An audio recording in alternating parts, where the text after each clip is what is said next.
ఇసుక నేలలల్లో ఎందుకు పడిపోతుంది, బండ మీద ఎందుకు రైజ్ అవుతుంది, ఇవన్నీ ఇంటర్ప్రిటేషన్ భాగంలో ఉంటాయి.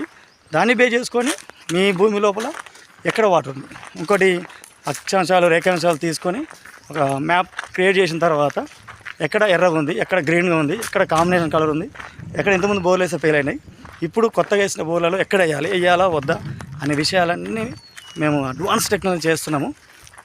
కావాలంటే నా వీడియోలు చూడవచ్చు. సుమన్ జియాలజిస్ట్ అని యూట్యూబ్లో మీరు సెర్చ్ చేసినట్లయితే మీరు చాలా వీడియోలు వస్తాయి. మీ భూమిలో ఫెయిల్ అవుతుందా, ఫెయిల్ కాదు. ఒకసారి మీరు జియాలజిస్టులు అందుబాటులో లేని సందర్భంలో నిమ్మకాయలు కొబ్బరికాయలు అని ఏదో అసలు రకరకాల మీకు నచ్చిన పద్ధతిలో చేస్తుంటారు కదా, అలాంటి సందర్భంలో అక్కడ నీళ్ళు పడతాయా పడవా అని అక్కడ ఉన్న లొకేషన్ కనుక పంపించినట్లయితే అరే వాటర్ ఉందా లేదా, అక్విఫర్ జోన్ ఉందా లేదా, అంటే నీటి నిల్వ ప్రదేశం ఉన్నదా లేదా అనే విషయాలను ఖచ్చితంగా చెప్పగలము.